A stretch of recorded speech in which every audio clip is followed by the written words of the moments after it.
Cześć, z tej strony Mateusz i witajcie na przełęczy Przysłop, gdzieś na zachodnim krańcu Beskidu Sądeckiego.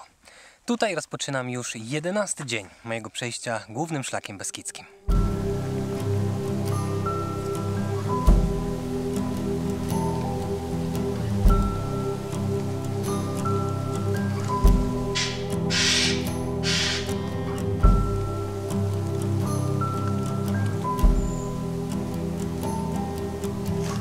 Myślałem, że Beskid Sądecki chce mnie jeszcze na koniec wykończyć takim krótkim podejściem, ale dostałem się w okolicy Dzwonkówki, a tu nagroda, bo pięknie widać Tatry na horyzoncie.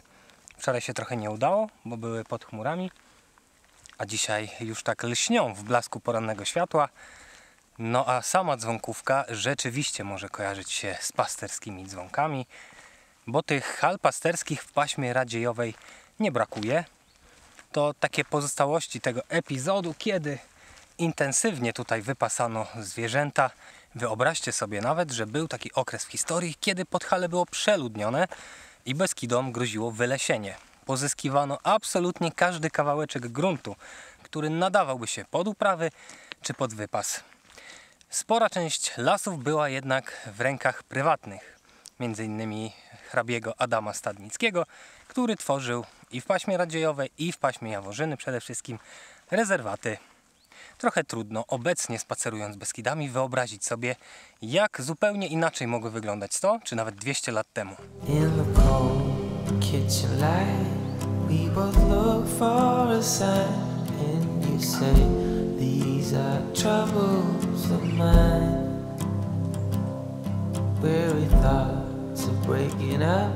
Idealny szlak, żeby trochę się rozgrzać, bo poza takimi początkowymi podejściami i zejściami maszeruje się jednak sprawnie. Opowiem wam więc, co mnie dzisiaj czeka, bo dosłownie za może godzinę opuszczę Beskid Sądecki i będę atakował Gorce. Atakował dobre słowo, podobnie jak to było wczoraj, kiedy z Rytra wspinałem się na Radziejową, to dzisiaj z Krościenka nad Dunajcem będę wspinał się na Lubań. Też sporo do podejścia. Mój plan jednak, o którym wam wczoraj tak pobieżnie bardzo wspominałem, chyba dobrze się będzie układał, bo wczoraj wydłużyłem odcinek. Dzisiaj prognozy już nie są tak korzystne, więc to będzie trochę krótszy. No i może nawet uda się przed tymi popołudniowymi burzami dotrzeć już na nocleg.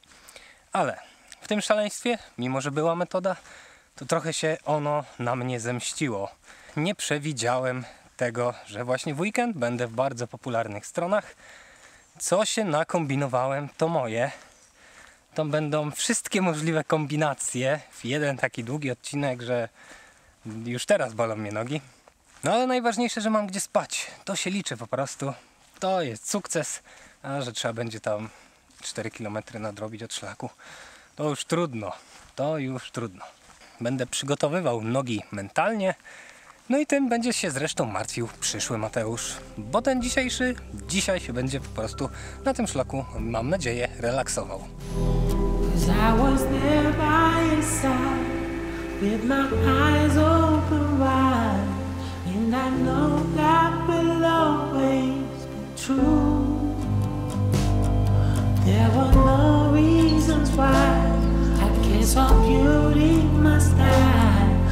Widać już zabudowania Krościenka, bardzo malowniczo położonej miejscowości i chyba też tak ciekawie, bo schodzą się tutaj 3 pasma, a ja właśnie opuszczam Beskid Sądecki, przed sobą mam Pieninę, no a za chwilę udam się w pasmo Lubania, czyli już Gorce. I wydaje się, że to dobra baza wypadowa na jakiś urlop. Pewnie można sobie tutaj sporo ciekawych szlaków i atrakcji znaleźć, no ale mnie póki co interesuje bardziej fakt, że skoro główny szlak beskidzki zawija do miasta, to pewnie będzie tam sklep.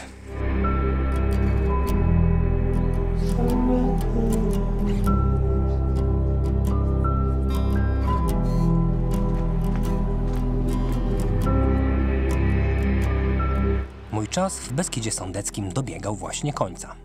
W drodze przez to pasmo pokonałem ponad 68 km i blisko 3000 metrów w pionie. Za mną była już ponad połowa całego, liczącego ponad 500 km głównego szlaku beskidzkiego.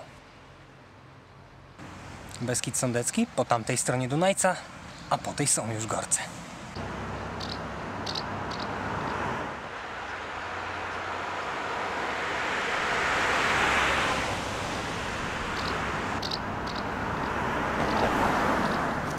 Nie chcę dać się pomisiać. Tak więc zaczynam tę trudniejszą część dzisiejszego etapu, czyli podejście na Lubań. Pewnie trochę ponad 700 metrów w pionie mnie czeka, ale i tak chyba jestem fanem jednak takich rozwiązań, kiedy to podejście jest jedno, długie, konkretne, a później chwilę tym grzbietem można spacerować.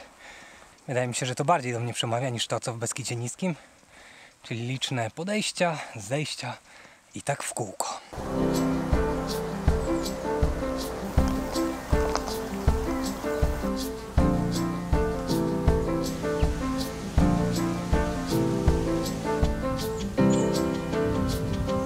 Stamtąd dzisiaj startowałem. Widać Dzwonkówkę i Przełęcz Przysłop.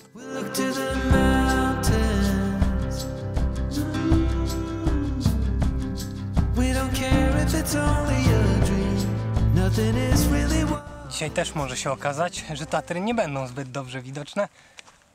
Tam się pokazują, wystają na drugim planie, ale takie no dosyć niewyraźne. In the twilight's gentle flow, in the dance of fading light we grow. No i już zrobiło się pochmurno. Mam nadzieję, że pogoda wytrzyma jeszcze te 6 godzin z kawałkiem, aż będę się zbliżał do noclegu.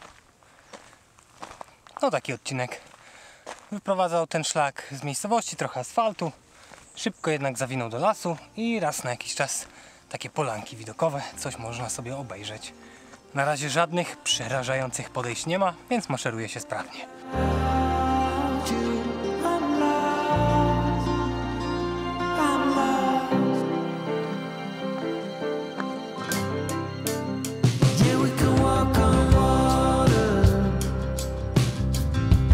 Uwiecznię ten kadr, bo może się okazać, że już bardziej przejrzystego widoku Tatr dzisiaj nie zobaczę.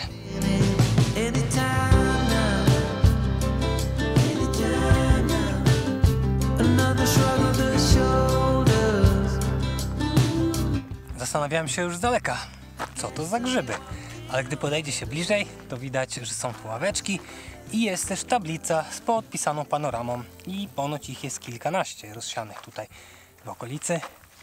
Widać właśnie pasmo Radziejowej, Dzwonkówkę między innymi i Przełęcz Przysłop, skąd startowałem dzisiaj, ale też Radziejową. Kawał drogi, to był raptem wczoraj, a już taki dystans. Ale też pięknie prezentują się Pieniny z najwyższym szczytem tego pasma, czyli Wysoką. Byłem tam jakiś czas temu, podlinkuję Wam film, bo naprawdę warto odwiedzić to miejsce.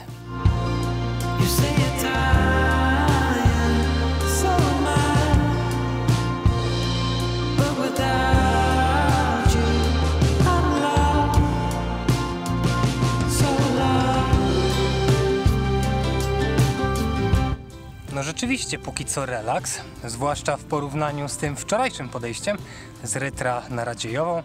Tutaj oczywiście przewyższeń jest trochę mniej, ale wydaje mi się, że też rozkładają się na nieco dłuższym dystansie, przez co wysokość zdobywa się nieco spokojniej.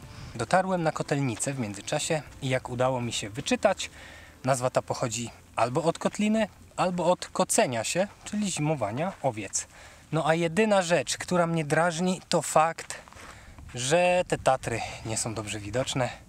Wczoraj nie były, dzisiaj też nie są, a trochę się nastawiłem na te widoki, no bo to jest piękna panorama tutaj, jedna pewnie z najładniejszych w całych Beskidach. Byłem w zimie, więc Wam podlinkuję, zobaczcie też. No ale będzie jeszcze szansa w kolejnych dniach, może się uda. Nie wiem natomiast, czy zwróciliście też uwagę, że tutaj już w zasadzie wierzbówka Kiprzyca przekwita. Może pamiętacie z pierwszych odcinków, kiedy zaczynałem w Bieszczadach, było jej pełno wokół szlaków, a tutaj już w zasadzie ostatnie kwiatuszki.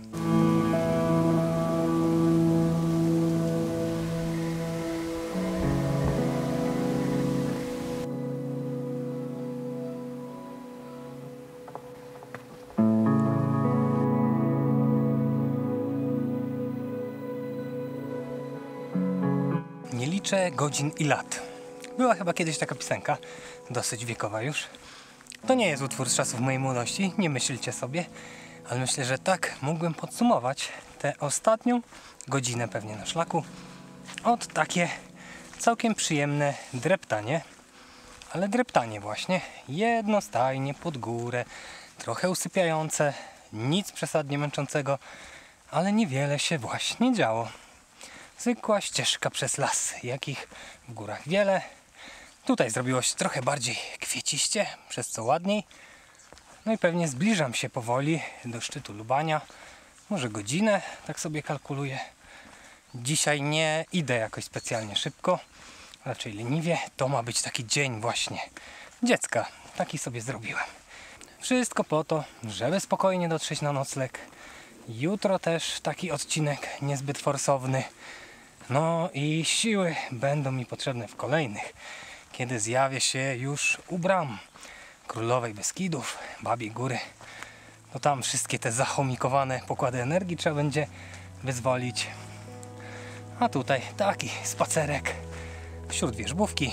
Bardzo ładnie.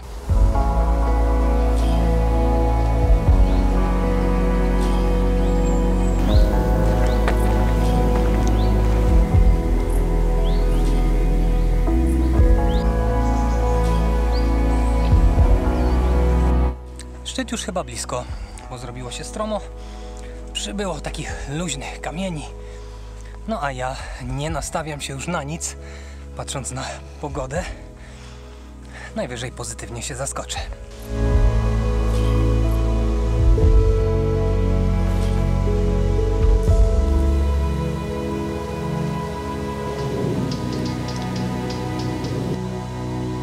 Lubań ma dwa wierzchołki, a ja wdrapałem się właśnie na ten wschodni i zostało mi pewnie kilkanaście minut do tego drugiego szczytu z wieżą.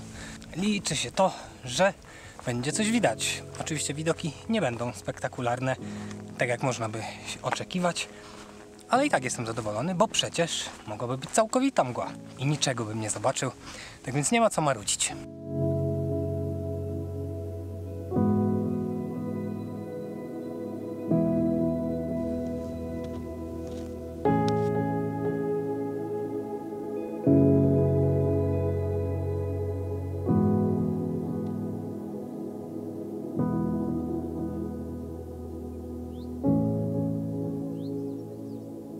W sezonie wakacyjnym na polanie podszczytowej Lubania działa baza namiotowa prowadzona przez Studenckie Koło Przewodników Górskich z Krakowa. Więc kto wędruje ze śpiworem, ten może tutaj zaplanować sobie przystanek i na przykład o zachodzie albo o wschodzie słońca zrobić te kilkanaście kroków na wieżę widokową, no i mieć bajeczne widoki, takich, których ja dzisiaj nie będę miał. Dodaję więc tej bazie na Lubaniu punkt za widoki, ale odejmuję jeden za brak wodospadu. I ciągle Wisłoczek prowadzi w moim oczywiście subiektywnym bardzo mocno rankingu baz namiotowych. Dobrze, wieżę już widać. I zobaczmy, czy cokolwiek da się pooglądać.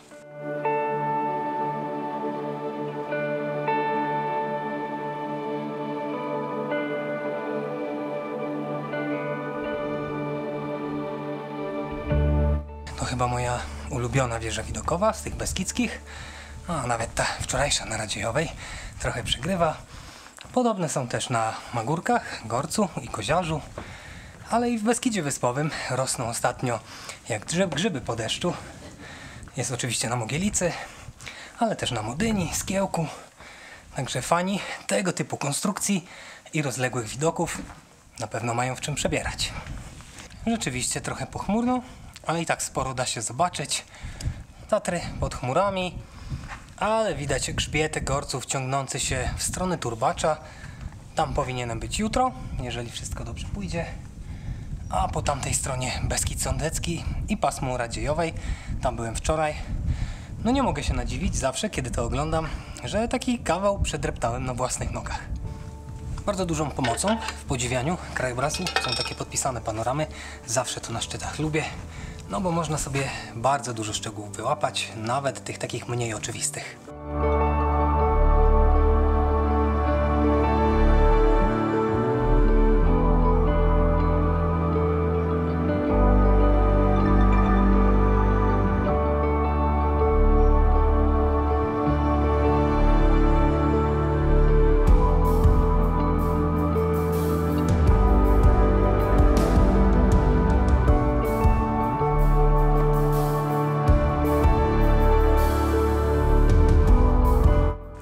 piękne i nawet te chmury nie popsuły mi oglądania, ale to zejście tutaj no jest momentami naprawdę strome, a w dodatku zaczyna padać i lecę do lasu gdzieś niżej. Sprawdzę sytuację, czy trzeba pelerynę wyciągać, czy może jeszcze nie.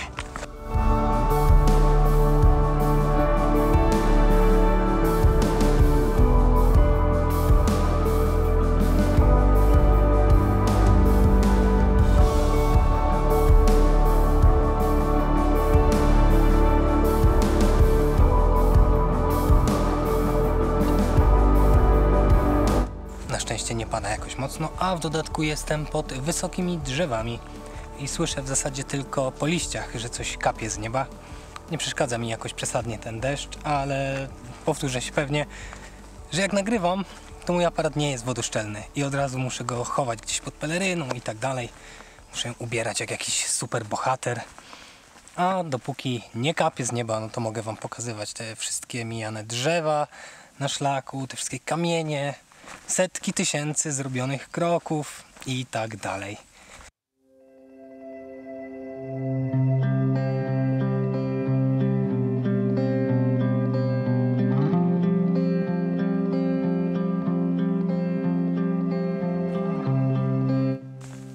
A cóż to za ładne miejsce. Wyrwało mnie z przemierzania lasów. Tutaj jest tabliczka, to jest Kudów. 1000 metrów nad poziomem morza. No i rzeczywiście Tatry skryte ciągle w chmurach, ale mówię wam, jutro to już na pewno będzie pięknie. Ale i tak, taki bardzo przyjemny dla oka widok.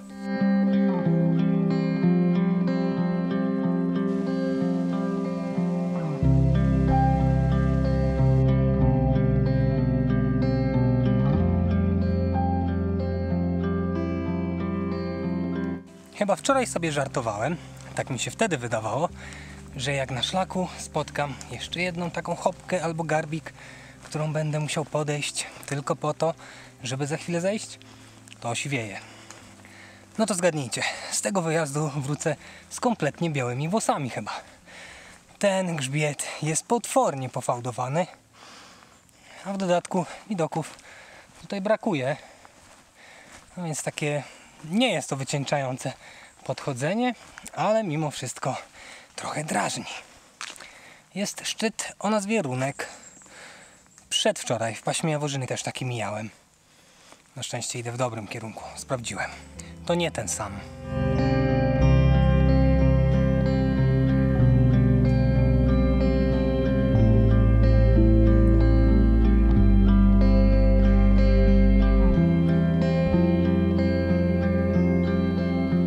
Taka tajemnicza, wąska ścieżka. Bardzo spokojny ten odcinek w drugiej części dnia. Po widokowych zachwytach na Lubaniu raczej las tutaj wokół mnie, ale spacerowy to jest ten odcinek. Już pomijam to całe łysienie, jeszcze tego by brakowało, siwienie i te niezliczone kolejne garbiki na grzbiecie, bo taki krótszy odcinek chyba dobrze mi zrobi. Jest po 13 dopiero. A do mety pozostało pewnie z pół godziny. Tak więc bardzo relaksujący dzień.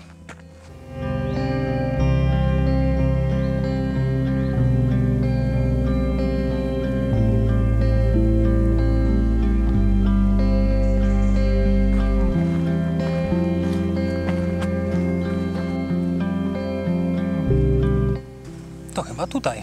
Tak wynika z mapy, tak wynika z moich oczu. Dotarłem chyba już na Studzianki, czyli taką wysoko położoną część Ochotnicy Górnej i tutaj dzisiaj nocuję. W pobliżu źródło ma Ciepielowski Potok, no i podobno w Gwarze Góralskiej Studzionka to właśnie źródło. Podobno takie jest pochodzenie tej nazwy. Idę poszukać, który z tych budynków jest moją ziemią obiecaną dzisiejszą. Ale rzeczywiście taki krótki dzisiaj odcinek, 27 km mniej więcej wyszło i spacerowym krokiem całkiem sprawnie udało mi się go pokonać.